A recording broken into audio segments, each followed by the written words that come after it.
작년에 한 사고가 있었습니다. 어느 남자가 한국에서 있었던 일인데 소렌토 자기 차를 한 121km 속도로 달리다가 중앙선을 넘어서 마주오던 모닝을 그 차를 들이받게 되었습니다. 결국 그 모닝을 차를 운전하던 여자는 죽었습니다.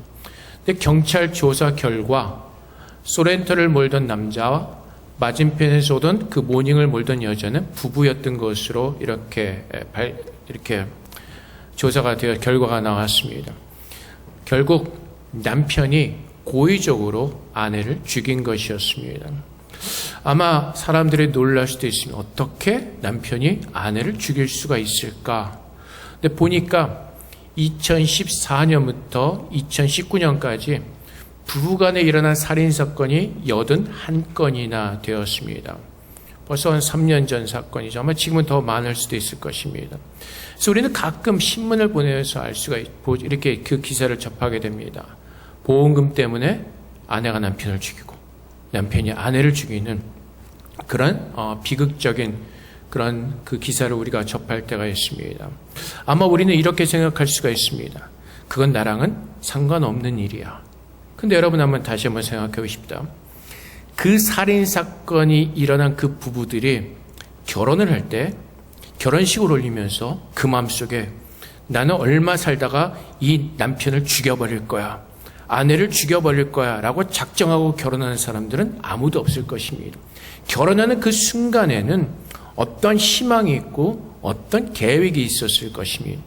근데 어떤 일로 말미암아 그 관계가 깨지기 시작하고 분열이 나기 시작하고 분노가 나고 화가 나다 보니까 그것이 쌓여서 서로가 서로를 죽이는 그런 불행한 결과가 나오게 되는 것입니다. 우리가 잘 아는 동화의 그 스토리가 어떻게 끝이 나죠? 공주와 그 왕자가 어떤 사건을 통해서 만나는 것으로 다 결론이 납니다. 그 후의 일은 쓰여 있지 않습니다. 왜 그렇습니까? 우리랑 사는 것이 별 다를 바가 없기 때문에 그렇습니다. 여러분들이 기억하실 것입니다. 영국의 찰스 왕태자와 그 부인이었던 다이애나 그 공주가 어떻게 살았는지 여러분이 아실 겁니다. 세계에 굉장히 화려한 결혼식을 올렸지만은 결국 그 마지막은 비극으로 끝나게 됩니다. 우리가 살아가면서 바라볼 때 어떤 부부들은 굉장히 행복하고 굉장히 좋아 보이는 부부들이 있습니다. 하지만 그 모든 면을 들여다보면은 모든 부부관계 속에 문제가 있는 것을 우리는 보게 됩니다. 날마다 행복하고 즐겁고 해피한 그런 삶을 살지 않습니다. 살다 보면 분명히 문제가 있습니다. 근데 그 문제를 어떻게 우리가 해결하고 사느냐에 따라서 우리가 지금 살고 있는 이 결혼을 아름답고 행복하게 유지할 수가 있게 될 것입니다. 아직 결혼하지 않은 청년들도 있지만은 결혼에 대한 환상을 가질 수도 있습니다. 결혼하면 이렇게 되고 저렇게 되고 행복해지고. 그런데 여러분, 가끔 이런 소리 듣지 않습니까? 한 7년 연애하고 결혼했는데 다들 고백이 무엇이죠? 속았다는 것이죠. 7년 연애하면 알 만큼 한 것 같은데 결혼은 또 다르다는 것입니다. 속았다는 것이죠. 그래서 결국은 이 결혼에 대한 우리가 계속해서 참 행복하고 아름답게 만들어가기 위해서는 이 결혼을 만드신 그 설계자에게 가서 우리는 물어보고 이 결혼의 뜻이 무엇인지를 깨닫고 이 결혼을 설계하신 뜻에 따라서 살 때 참 행복을 우리는 누릴 수가 있을 것입니다. 물론 유튜브에 가면 수많은 사람들이 얘기를 합니다. 행복한 결혼에 대해서. 하지만 그들도 진짜 행복을 유지하는 그런 것에 대해서는 말해주지 않습니다. 왜 그렇습니까? 오직 이 결혼은 하나님께서 설계하셨고 하나님께서 우리에게 주신 축복이기 때문에 그렇습니다. 오늘 말씀에 보면 31절 말씀에 그러므로 사람이 부모를 떠나 그의 아내와 합하여 그 둘이 한 육체가 될지니. 창세기 2장 말씀에서 동일한 말씀이 있습니다. 창세기 2장 24절 말씀에 이러므로 남자가 부모를 떠나 그의 아내와 합하여 그 둘이 한 몸을 이룰지로다. 하나님께서 남자와 여자를 창조하시고 둘이 한 몸을 이루게 하십니다. 세상의 그 결혼의 설계자이신 분은 바로 하나님이셨습니다. 하나님께서 아담을 창조하셨고 처음에 아담 혼자만을 창조하셨습니다. 근데 아담이 혼자 사는 것이 좋지 않았습니다. 그래서 하나님께서 뭐라고 말씀하시죠? 내가 그를 돕는 배필을 지으리라라고 말씀하시고 하와를 만드셔서 아담의 갈빗대를 취하셔서 하와를 만드셔서 아담의 부인이 되게 하십니다. 그때 아담이 자기의 아내를 처음 만났을 때 하나님께서 그 하와를 아담에게로 인도해 오셨을 때 아담이 굉장히 멋있는 멘트를 날립니다. 뭐라고 말하죠? 아담이 이르되 이는 내 뼈 중에 뼈요 살 중에 살이라. 이것을 남자에게서 취하신즉 여자라 부르리라. 내 뼈 중에 뼈요 살 중에 살이라. 근데 아담이 이렇게 고백할 때에는 굉장히 의미가 있는 고백입니다. 하나님께서 하와를 만들기로 하시고 바로 만들지 않으십니다. 하나님께서 한 가지 일을 하십니다. 그것이 뭐냐면은 모든 동물들을 아담에게로 데리고 오셔서 그 동물들의 이름을 짓게 하십니다. 그것이 무슨 의미가 있을까라고 생각하는 사람들이 있을 겁니다. 왜냐하면 우리가 강아지라고 부를 때 그냥 아무 의미 없이 강아지라고 부르고 고양이라고 부르기 때문에 그렇습니다. 하지만 하나님께서 모든 동물을 아담에게로 데리고 오셔서 이름을 짓게 하시고 아담이 이름을 짓는 대로 그들의 이름이 되었습니다. 이것은 무엇을 뜻하는 것이냐면은 아담은 타락하기 전이었고 하나님의 형상대로 창조를 받았을 때 아담은 하나님의 뜻이 무엇인지를 잘 분별하고 있었습니다. 그래서 그는 동물을 볼 때 하나님의 뜻이 무엇인지를 알 수가 있었고 그 동물에 합당한 이름을 지어줬던 것입니다. 그런데 자기를 보니까 하나님의 뜻을 혼자 이룰 수가 없는 것입니다. 하나님께서 뭐라고 말씀하시죠? 생육하여 번성하여 땅을 정복하고 다스리라고 말씀하십니다. 근데 아담이 동물들의 이름을 짓고 나와 보니까 자신이 혼자 할 수 없는 것을 깨닫게 됩니다. 그럴 때 하나님께서 마침 하와를 데리고 오셨을 때 아담은 깨닫게 되는 것입니다. 하나님께서 이 하와를 통하여서 하나님의 일을 이루시도록 나에게 주신 내 뼈 중에 뼈, 살 중에 살인 것을 고백하게 되는 것입니다. 그래서 하나님께서 둘이 한 몸이 되라고 말씀하시는 것은 둘이 만나서 알콩달콩 깨를 볶으며 살라고 말씀하시는 것이 아니라 하나님의 뜻을 이루기 위해서 하나님께서 영광 받으시기 위해서 이 결혼을 만드신 것입니다. 근데 인간의 죄로 말미암아 모든 결혼이 다 깨져버렸습니다. 그래서 요즘에 그것도 벌써 몇 년 전 얘기죠. 두 쌍이 결혼하면 한 쌍이 이혼을 하고 그래서 쉽게 얘기하면 이쪽에서 결혼하면 이쪽에서 이혼하고 아마 지금 이혼율이 더 높아졌을 수도 있을 것입니다. 세상의 모든 것이 다 깨져버리고 있습니다. 왜 그렇죠? 죄 때문에. 그래서 하나님께서 우리를 구원하여 주시고 이제 하나님의 자녀로서 이제 하나님께서 처음 아담과 하와에게 설계하셨던 그 결혼의 그 뜻을 우리에게 깨닫게 하시고 그 결혼의 유익함을 누리도록 하나님은 그렇게 다시 한번 에베소서 말씀을 통해서 우리에게 상기시켜주고 있습니다. 근데 오늘 22절 말씀 보면은 많은 여성분들이 저모가 성경 공독할 때 뒤에서 웃음소리가 났던 것 같긴 한데 아내들이여 자기 남편의 복종하기를 주께 하듯 하라. 아마 이 말씀을 보면은 남자들은 굉장히 은혜를 받을 겁니다. 근데 여자분들은 지금이 어떤 세상인데 지금이 조선시대도 아니고 어떻게 이런 말씀을 주실 수가 있을까라고 참 하나님 앞에 따지고 싶은 분들이 있을 겁니다. 근데 하나님께서 오늘 우리에게 주시는 말씀들, 아내들에게 주시는 말씀은 인간적인 관점에서 보라는 것이 아니라는 것입니다. 주님께서 뭐라고 말씀하시죠? 이는 남편이 아내의 머리됨이 그리스도께서 교회의 머리됨과 같음이니 그가 바로 몸의 구주시라. 그러므로 교회가 그리스도에게 하듯 아내들도 범사에 자기 남편에게 복종할지니라. 골로새서 1장 18절 말씀에 그는 몸인 교회의 머리시라. 누구죠? 예수 그리스도죠.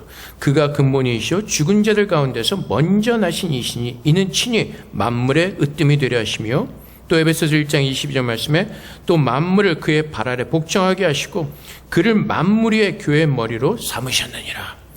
하나님께서 아내들에게 남편에게 복종하라고 말씀하신 이유는 우리가 볼 때 남편이 굉장히 존경스러워서 위대해 보여서 너무나 잘생겨서 돈을 잘 벌어서 어째서 모든 이유를 다 들어서 순종하는 것이 아니라 한 가지 이유입니다. 하나님께서 그렇게 하라고 말씀하시기 때문에 순종하는 것입니다. 내 생각은 이해가 되지 않습니다. 내가 왜 이 남자에게 복종해야 돼요? 내가 왜 이런 남편에게 순종해야 돼요? 아니 돈을 제대로 벌어다 줘요? 아니면 뭘 잘해줘요? 왜 내가 순종해야 되죠? 라고 따질 수가 있습니다. 근데 베드로는 어떻게 하죠? 지난주 우리가 설교 말씀을 통해서 들었던 것처럼 베드로는 어부였습니다.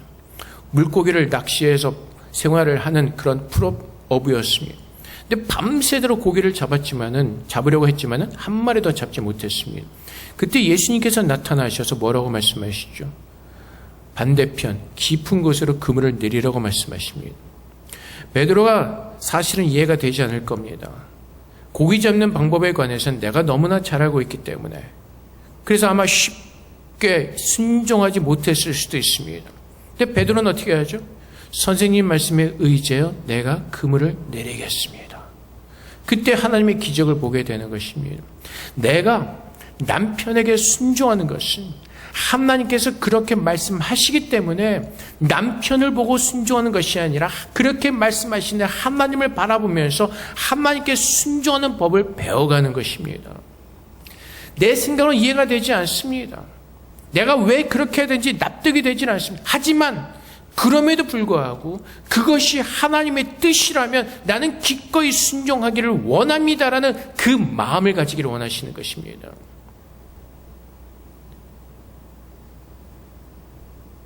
왜 그렇죠? 하나님은 순종의 제사를 좋아하시기 때문에 그렇습니다. 사무엘상 15장 22절 말씀에 사무엘이 이르되 여호와께서 번제와 다른 제사를 그의 목소리를 청조하는 것을 좋아하신 같이 좋아하시겠나이까? 순종의 제사보다 낫고 듣는 것이 순양의 기름보다 나으니. 사실은 남편에게 순종하는 것이 내가 다른 사람에게 순종하는 것보다 훨씬 더 어렵기 때문에 그렇습니다. 너무나 잘 알기 때문에 순종하고 싶은 마음이 없기 때문에 그렇습니다. 그럼에도 불구하고 하나님께서 순종하라고 말씀하실 때 하나님의 그 말씀에 하나님께 순종하는 마음으로 순종할 때 하나님의 능력을 보게 되는 것입니다. 하나님을 만나게 되는 것입니다. 내 생각과 내 판단과 내 의지와 모든 것을 다 내려놓고 하나님 말씀에 순종하는 마음으로 순종하는 그 모습을 보기를 원하시는 것입니다. 근데 우리는 수만 가지 이유가 있죠. 저 남자가 얼마나 나한테 툴툴거리는데요. 그래서 우리 교회 어떤 성도분이 컴플레인에 따라죠. 다른 사람한테 잘하는 것처럼 나한테도 그렇게 잘해봐라. 그랬더니 남편분이 뭐라 그러죠? 남이냐? 남이니까 내가 그렇게 해주지. 그럼 남 할래? 남이니까 사실 그렇게 해주는 거잖아요. 체면 때문에 어쩔 수 없이. 부부간에 그렇게 아무 거리낌이 없이 모든 걸 다 보여주면서 사는 모습이잖아요. 그래서 사실 순종하는 것이 쉽지가 않을 수 있습니다. 그렇게 툴툴거린 남편에게 순종하기가 쉽지 않습니다. 근데 하나님께서 그렇게 말씀하시니 내가 순종하겠습니다. 하나님께 순종하는 마음으로 순종할 때 하나님께서 그 순종의 제사를 기뻐 받으시겠다는 것입니다. 하나님께서 뭐라고 말씀하세요? 보이는 남편에게도 순종하지 못하면서 나에게 어떻게 순종하겠냐고 말씀하실 수도 있을 것입니다. 그래서 오늘 내 생각과 내 판단과 내 모든 것을 다 내려놓고 주님께서 말씀하시니 내가 순종하겠습니다. 그래서 모든 결과를 하나님께 맡기는 겁니다. 그리고 그 순종을 통해서 역사하시는 하나님의 능력을 경험하고 하나님을 만나야 되는 것입니다. 왜요? 왜 순종해야 된다고요? 내가 그 사랑을 입었기 때문에 그렇습니다. 그리스도의 순종으로 말미암아 내가 하나님의 사랑을 입었기에 구원받은 자가 되었기 때문에 그렇습니다. 그래서 그 구원의 감사함으로 하나님의 말씀에 기꺼이 순종할 때 하나님께서 내 모습을 보시고 그 순종의 제사를 받기를 원하시는 것입니다. 그래서 순종하는 겁니다. 부부가 살아가면서 날마다 무슨 남편이 존경스럽게 보이겠습니까? 사모님한테 물어보세요. 저랑 사는 게 늘 날마다 즐겁게 해피하냐고. 안 그럴 겁니다. 죽이고 싶은 마음이 들 때도 있을 것이고 떠나고 싶은 마음도 있을 것이고 별의별 마음 다 가지고 살 겁니다. 그럼에도 불구하고 하는 이유는 왜요? 하나님 때문에. 내가 받은 그 구원이 있기 때문에 그 말씀 나를 구원하신 하나님께서 그렇게 요구하고 계시기 때문에 나를 가장 사랑하신 하나님께서 나에게 그렇게 살라고 말씀하시기 때문에 그 구원의 감사함으로 하나님을 바라보면서 순종하는 것입니다. 그래서 그럴 때 그 순종의 모습을 통해서 내가 참으로 하나님을 경외하는 사람인 것을 증거하는 것이고 내가 참으로 예수를 믿는 사람인 것이 증거되어지는 것입니다. 하나님께서는 무엇으로 증거를 삼으시겠다고요? 순종이요. 내가 정말로 예수를 믿는다면 그 말씀의 순종의 제사로 내가 하나님을 믿는 믿음의 고백이 드려지는 것입니다. 그래서 요한복음 3장 36절 말씀에 아들을 믿는 자에게 영생이 있고 아들에게 순종하지 아니하는 자는 영생을 보지 못하고 도리어 하나님의 진노가 그 위에 머물러 있느니라.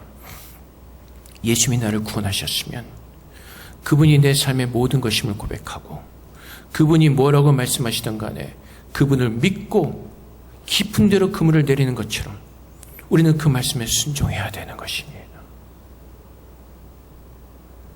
그리고 부인이 디모데전서 2장 11절 말씀에 여자는 일체 순종함으로 조용히 배우라. 시대가 변한다고 해서 하나님의 진리가 변하지 않습니다.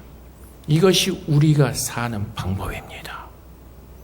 하나님께서 아내들에게 요구하시는 예수를 믿는 자들의 증거인 것입니다. 그러면 남편들은 어떻습니까? 제가 성경을 보면서 가장 많이 부담스럽고 보기 싫은 말씀이 이제 여기 나오죠. 25절 말씀, 남편들아 아내 사랑하기를 그리스도께서 교회를 사랑하시고 그 교회를 위하여 자신을 주신같이 하라. 이 구절에서는 또 여자분들이 굉장히 은혜를 많이 받습니다. 반대로 뒤에서 두 손을 들고 환호하고 계신데요. 근데 뭐라고 말씀하시죠? 그리스도가 교회를 사랑한 것처럼 사랑하라. 요한일서 4장 10절과 11절 말씀에 사랑은 여기 있으니 우리가 하나님을 사랑한 것이 아니요 하나님이 우리를 사랑하사 우리 죄를 속하게 하여 화목제물로 그 아들을 보내셨습니다. 사랑한 자들아 하나님이 이같이 우리를 사랑하셨은즉 우리도 서로 사랑하는 것이 마땅하도다. 뭐라고 말씀하시죠? 내가 구원을 어떻게 받았냐는 것입니다. 내가 하나님과 원수 되었을 때, 내가 하나님께 사랑받을 만한 조건이 아무것도 없을 때, 하나님 말씀이 싫어해서 떠났을 때, 근데 그 하나님께서 나를 먼저 찾아오셔서 구원하셨다는 것입니다. 그것이 사랑이라는 것입니다. 그 사랑을 내가 받았다는 것입니다. 그래서 아내들에게, 남편들에게 아내들을 사랑할 때 어떻게 사랑을 하고요? 그리스도께서 교회를 사랑하시고 그 교회를 위하여 자신을 주신 같이 하라. 그래서 결국은 뭐예요? 아내가 예뻐서 사랑스러워서 그 사랑으로 사랑하는 것이 아니라 내가 하나님께 받은 사랑이 무엇인지를 깨닫고 그 사랑으로 사랑하라고 말씀하시는 것입니다. 그래서 주님께서 우리에게 요구하시는 것이 무엇이죠? 마태복음 22장 37절부터 40절까지 말씀에 예수께서 이르시되 내 마음을 다하고 목숨을 다하고 뜻을 다하여 주 너의 하나님을 사랑하라 하셨으니 이것이 크고 첫째 되는 계명이요 둘째도 그와 같으니 내 이웃을 내 자신같이 사랑하라 하셨으니 이 두 계명이 온 율법과 선지자의 강령이니라. 또 마가복음 12장 33절 말씀에 또 마음을 다하고 지혜를 다하고 힘을 다하여 하나님을 사랑하는 것과 또 이웃을 자기 자신과 같이 사랑하는 것이 전체로 드리는 모든 번제물과 기타 제물보다 나으니라. 무슨 제사를 드리라고요? 사랑의 제사요. 내가 내 힘과 내 노력과 내 의지로 사랑으로 섬기는 것이 아니라 하나님께서 처음 나를 어떻게 찾아오시는가 그 사랑을 기억하고 내가 받은 그 사랑의 은혜로 섬기는 것입니다. 부인이 날마다 이쁘겠습니까? 원수 같을 때도 있겠죠. 근데 주님은 뭐라고 말씀하시죠? 원수까지도 사랑하라. 그래서 누가복음 6장 30절 말씀에 너희가 만일 너희를 사랑하는 자만을 사랑하면 칭찬받을 것이 무엇이냐? 죄인들도 사랑하는 자는 사랑하느니라. 때로는 원수 같다 할지라도 어떻게 하라고요? 하나님께서 원수 되었던 우리를 사랑하신 것처럼 내가 받은 그 구원의 은혜와 능력으로 사랑하라고 말씀하시는 것입니다. 그래서 결국은 무엇을 증거하라고요? 요한복음 13장 35절 말씀에 너희가 서로 사랑하면 이로써 모든 사람이 너희가 내 제자인 줄 알리라.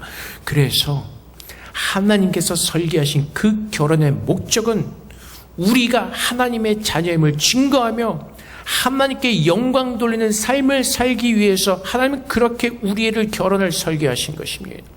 남자와 여자가 만나서 인간적인 마음으로 사랑을 나누며 그 사랑의 기쁨으로 사는 것이 아니라 그보다 더 풍성한 하나님의 사랑으로 순종하며 섬기면서 우리 모두가 하나님의 구원받은 자녀임을 증거하는 그 거룩한 삶을 살도록 하나님은 그렇게 우리를 가정으로 부부로 세우신 것입니다. 그래서 바울이 32절 말씀에 이 비밀이 크도다 나는 그리스도와 교회에 대하여 말하노라. 그래서 하나님께서 처음 아담과 하와를 부부로 맺으신 그 이유가 무엇이라고요? 하나님의 거룩한 영광을 드러내시기 위해서 하나님께서 말씀하신 그 능력이, 그 축복이 그들의 삶감을 통해서 하나님께 영광 돌리고 증거되어지도록. 근데 죄인 되었던 우리들은 그렇게 살 수가 없었습니다. 아담이 타락한 이후에 우리는 그 삶을 살아낼 수가 없었습니다. 이제 예수님께서 나를 구원하신 이후에 내가 지옥에서 건짐을 받아 빛의 나라로 생명의 나라로 옮겨진 이후에 하나님의 사랑이 무엇인지를 깨달은 사람들은 그 사랑의 능력으로 살면서 하나님 안에 거하며 우리에게 허락하신 그 하나님의 능력을 증거하는 것입니다. 그래서 우리가 그 풍성하신 하나님의 사랑을 따라 순종하고 사랑할 때 하나님이 나의 하나님 되심을 증거하시며 내 모든 삶의 주관자신 하나님을 증거하며 내 모든 삶의 풍성함이 하나님께로부터 오는 것임을 증거하며 모든 영광을 하나님께 올려드리는 것입니다. 그래서 가정 안에 주님의 그리스도와 교회의 모습이 증거되어지도록 하나님은 그래서 우리의 결혼을 설계하신 것입니다. 늘 즐겁고 기쁜 일만 있지 않습니다. 때로는 힘들고 어려운 일들이 있습니다. 근데 그 모든 일들을 어떻게 하라고요? 그리스도의 사랑으로 순종하며 또한 사랑으로 섬길 때 그 모든 어려움들을, 그 사망의 고통들을 이겨서 하나님께서 우리에게 허락하신 그 풍성한 삶을 누릴 수 있도록 하나님은 그렇게 우리를 축복해 주셨다는 것입니다. 모든 사람들의 대부분의 이혼 사유가 뭐죠? 성격 차이. 성격이 같은 사람들이 있습니다. 다 다를 수밖에 없죠. 성장 배경도 틀리고 배운 것도 틀리고 다 틀린데 무슨 성격이 같겠습니까? 잠잘 때 온도차도 틀리고 모두 틀리고 다 틀리죠. 그 완벽하게 맞는 사람들은 없을 겁니다. 성격 차이죠. 근데 성격 차이를 이기지 못하는 이유가 어디 있죠? 다 내가 왕이 되기 때문에 나한테 맞추라는 거 아니겠습니까? 그래서 결국은 상처받고 분노하게 되고 화나게 되고 그래서 결국은 차로 부인을 죽이거나 약먹여서 죽이거나 칼로 찔러 죽이거나 그런 비극적인 삶까지 가는 겁니다. 그래서 예수를 믿지 않는다면 내가 그 하나님의 사랑을 모른다면 나도 그런 비극적인 삶을 얼마든지 살 수 있는 죄인 중에 죄인임을 우리는 깨달아야 될 것입니다. 우리가 그런 큰 문제까지 부딪히지 않았지만 혹시라도 내 삶 가운데서 그런 문제를 부딪히게 된다면 나도 얼마든지 아내를 죽이고 남편을 죽일 수 있는 그런 비참한 삶을 살 수밖에 없는 세상 사람들인 것을 우리는 깨달아야 될 것입니다. 오늘 내가 사는 이유는 그 하나님이 나를 구원해 주셨기 때문에 오늘 그 하나님의 사랑의 능력으로 살아내게 되는 것입니다.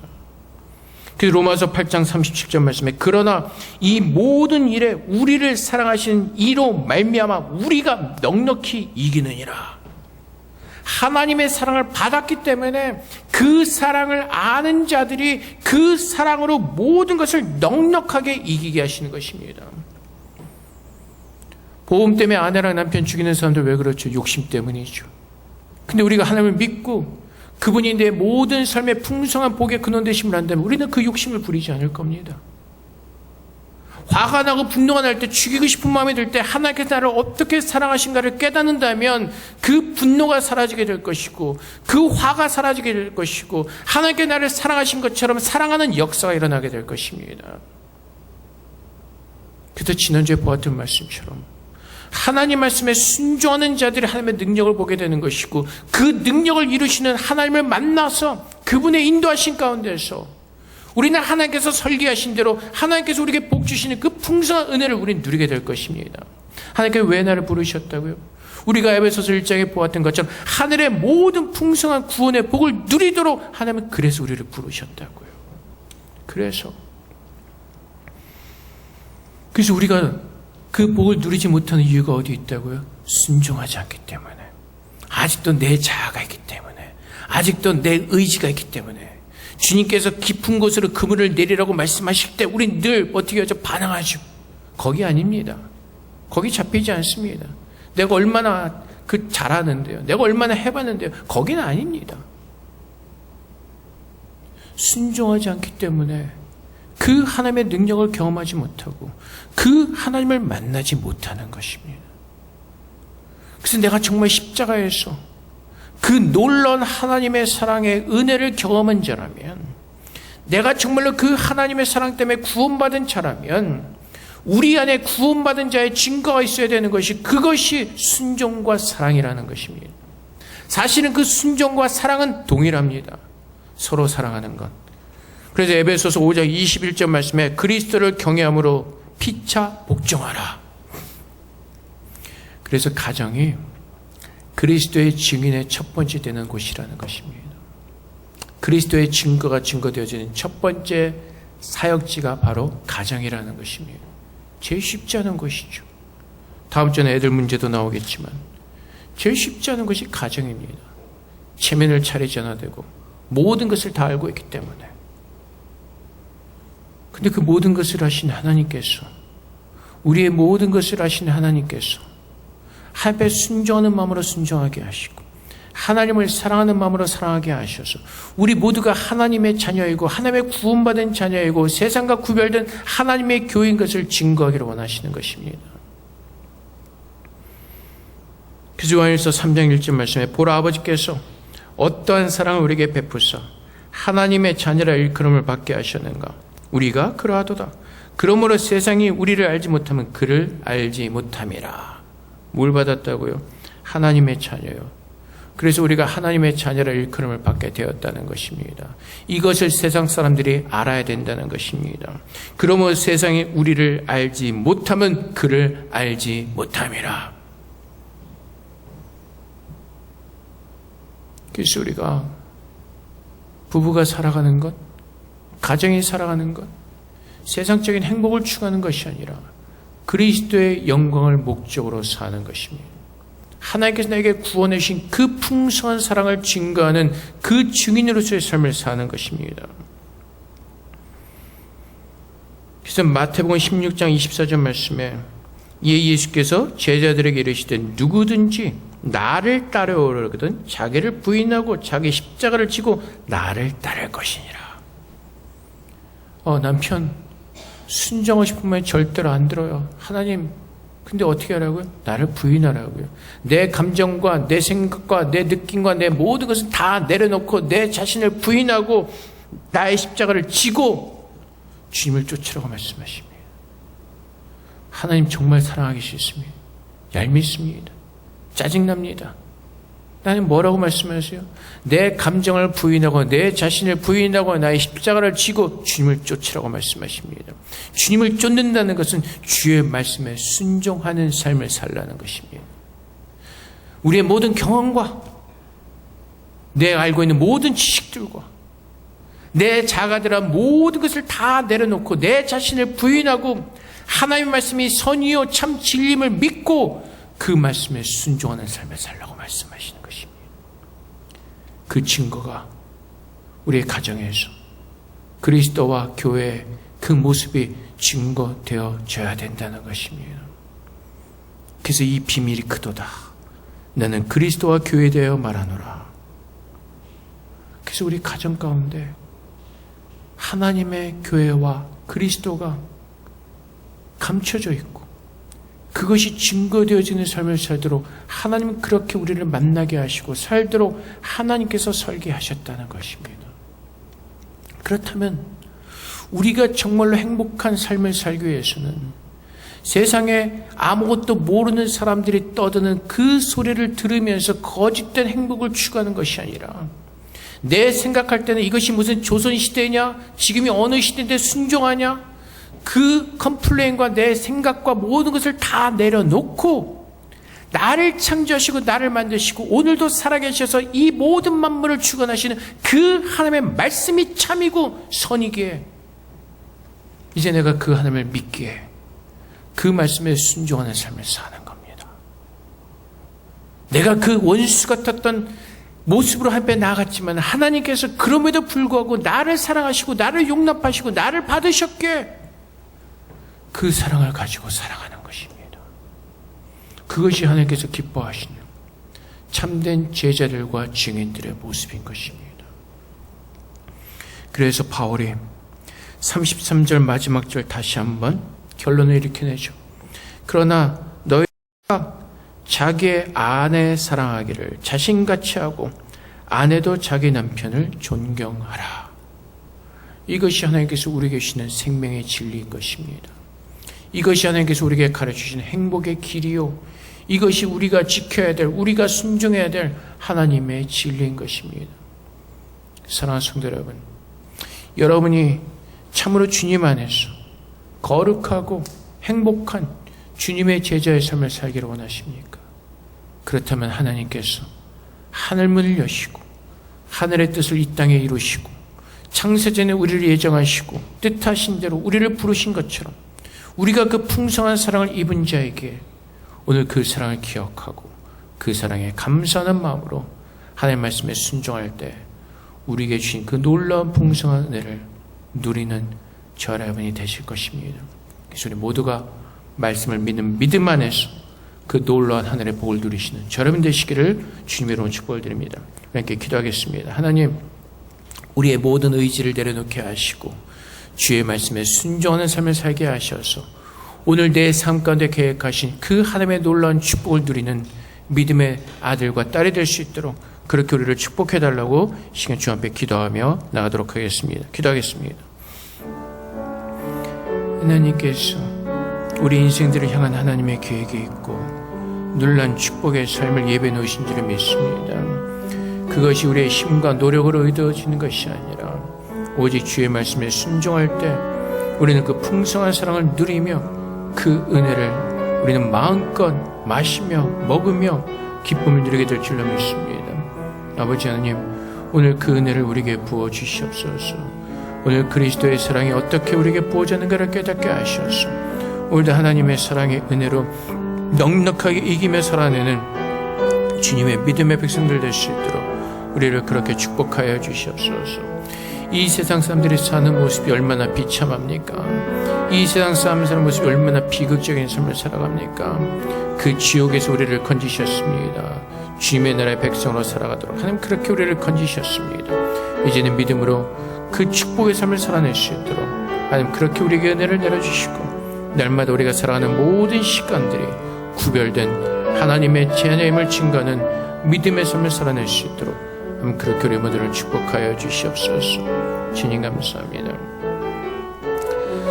우리를 사랑하신 하나님께서 창세전에 예수 안에서 우리를 예정하시고 우리를 이 땅에 태어나게 하시고 우리 주님께서 주님의 사랑으로 우리를 만나 주셨습니다. 우리는 원수처럼 살았지만은 그럼에도 불구하고 하나님께서는 우리를 사랑하셔서 부르시고 우리의 모든 죄를 정결하게 씻어주시고 거룩하고 흠이 없는 자로 우리를 부르셨습니다. 아버지 하나님, 예수 믿는 사람들은 죄 가운데서 구원받은 은혜를 누리는 사람들입니다. 이제 우리가 받은 구원의 풍성함의 은혜를 알게 하사 이제 나를 구원하신 주의 말씀에 순종케 하셔서 이 땅에서 참으로 구별된 주님의 백성으로 주님을 증거하며 사는 거룩한 믿음의 자녀들로 우리 모두를 축복하셔서 주의 말씀에 순종의 기쁨을 누리게 하시고 풍성한 복을 누리게 하사 우리 모두가 하나님의 자녀임을 증거하는 거룩한 제자의 삶을 살아낼 수 있도록 은혜를 내려 주시옵소서. 우리의 모든 생각과 우리의 모든 경험과 우리의 자의 모든 것들을 주님 안에서 버리기를 원합니다.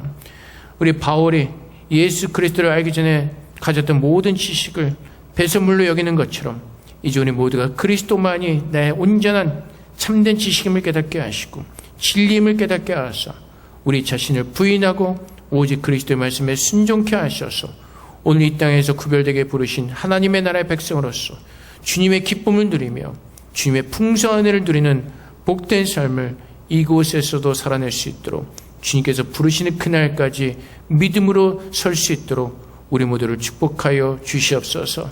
감사함의 예수 그리스도 이름으로 기도합나이다. 아멘.